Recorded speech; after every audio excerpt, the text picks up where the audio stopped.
Hello students, welcome to Shah Academics. In this video, I am going to explain you about class 5, part 6, Chitti Ka Safar. Chitti means letter. In this chapter, we are going to discuss about the history of letters and what's the purpose of writing the full address and what is the purpose we are fixing the stamp on the envelope. So what is the use of pin code? So all this thing we'll discuss detail in this chapter. So let's move to the video for details. In your 10 to 12 years of life, you must have written some letters. And how the letter read the correct address on time? It depends on many things like from which place to which place it has been sent, how fast it would have delivered, whether you mention the correct address, you put a postage stamp on it. Now the question arises like, after all, why do we fix postage stamp on the letter? Why do we write full and correct address? In case of emergency, how the messages are reaching soon? How does the changing address affect the arrival of letters? You may have answers to some of these questions. So to answer these questions, we have two set of letters below. How does the two address differ from each other? Can you guess? The place of address is written as Wardha, where Mahatma Gandhi is in the first letter. Whereas in the next one, the name of the building, institution written on the envelope, starting from the small geographical unit to bigger. So geographical unit means our house number, street or area, village, town, or the part of city where it is located, name of the village or city. After the name of the city, numbers were written. So you can also see some numbers after the area. So these numbers are called pin code. Do you know every place has a pin code? We may think, why do these pin code needed? So what's the purpose of pin code? We'll discuss detail now. In our country, there are many towns, villages, cities, names are similar. Writing pin code after the address helps the employee find the destination and distribute it easily. Pin code system started in 15th August 1972 in the Postal Department under the name of Post Number Scheme. It is clear that the pin code was not used on this Gandhiji's letter and on any letter received by him. During Gandhiji's period, there was no pin code. Only after 15th of August 1972, pin code system was initiated. So when you talk about the pin code, the word pin is the short form of postal index number.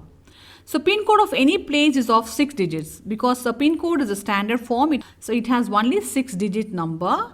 Each part has a local meaning because the number denotes the area. Here the first number denotes 1. That means it denotes the area like Delhi, Haryana, Himachal Pradesh, Punjab and Jammu or Kashmir. The next two numbers 10, that is 10. That denotes the code of Delhi, territory of Delhi. So last 3 digit is a postal office number. So from there the letter will be distributed to all the areas. Now you can also find the pin code of the area where your school is located, and you can also find the pin code of your house, and mostly you can find the pin code details in the postal office. As a telephone directory, they also maintain a pin code directory in the postal office. And for easier method, if you find post box in near your house, in the post box also they mention the pin code for the particular area. Nowadays everything available on the net, you can put your area and easily you can find the pin code. And these things are done in previous days because they had no internet services. Some people have the hobby of collecting postal stamps, and apart from postal stamps, they are also doing other collection from the postal services. You can also give a good heading for the hobby of collecting postal stamp here. You can write your heading. The difference is not only in the pin code system. With the passage of time, there has been continuous change and development in the postal services. In very olden times, pigeons were the messengers carried our messages. When we are talking about the pigeons, definitely we should also talk about the humans who carried the messages when the world and means of transport limited. They delivered the letters to common man on foot. You know that in those days the human delivered the letter to the people, to the common man on foot, because those time we had no vehicles and we had no means of transport. And only we used human and pigeon to send the messages, to communicate our messages to other person. Mostly the king had horsemen, another person who delivered the letters.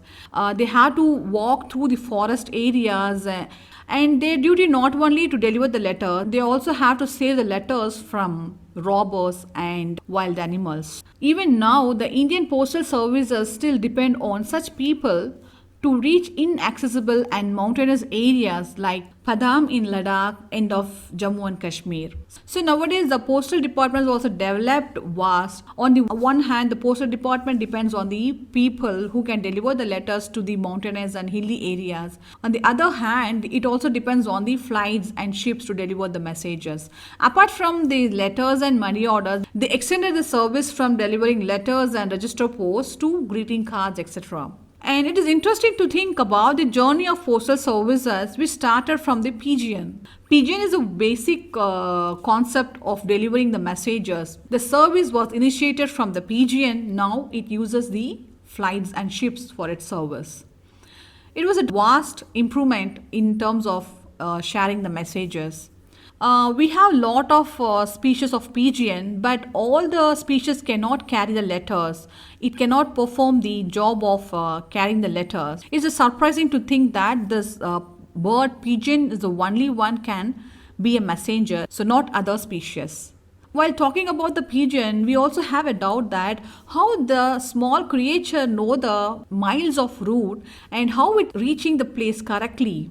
We humans, if time goes on, forgot many things, not only the route, other things also. But the pigeons, a small creature, how they are reaching the destination correct. Even now, Odisha police depends on pigeons to convey messages in many inaccessible areas of the state during law and order crisis and other occasions. Because the pigeon proved to be very useful for messages. Pigeon messages service also very cheap when we compare to others. They do not cost much. And while we talk about the life of these pigeons, it's about only 15 to 20 years. You know that healthy pigeons can travel 1,000 kilometers in a day. And suppose in case some important messages they have to send, which is very confidential and which is very important, they send the messages with the two pigeons. The two pigeons will carry the message. In terms of any attack on the way, like any eagle attack or any other things happen to one pigeon, the other will reach the place on time. Perhaps by reading this chapter, you may also get interest to know more about the pigeon and how they deliver the messages, how they travel such a long distance and reach the destination correctly. If you want to know more about the pigeons and their life, so you can go to the National Book Trust, where there's a book called Grey Neck.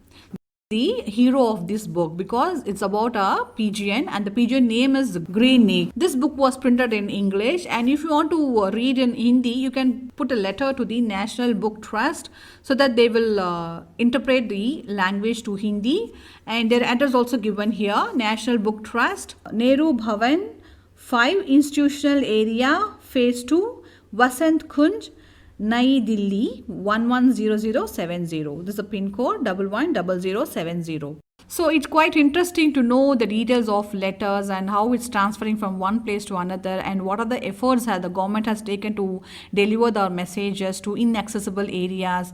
So hope you all understood well about this chapter. Please like, share, comment and subscribe my channel. Thanks for watching. Thank you.